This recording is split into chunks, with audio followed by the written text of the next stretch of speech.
وبعدين اكو شخص ذاك اليوم جايب اسم رحمه.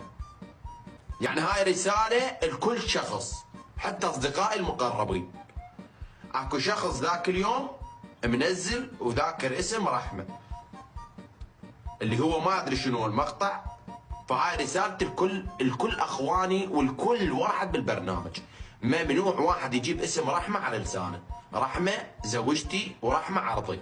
انا ما اقبل واحد يجيب اسم مرتي. ممنوع، ما اقبلها.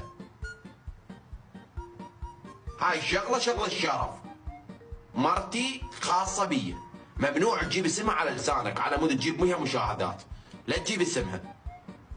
انت واحد تريد تنزل مقاطع، نزل باسمك، لا تجيب اسمي.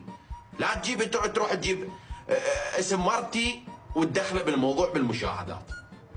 انا ما اقبل هذا الشيء، لان انت ما تقبل انا اجيب اسم مرتك، فلا تجيب اسم مرتي.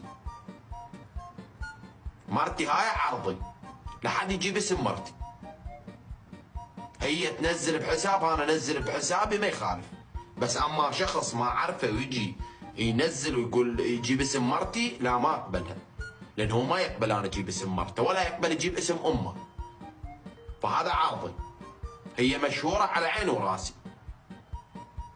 بس اما تجي تدور باسمها مشاهدات، لا، ما اقبل انا هذا الشيء.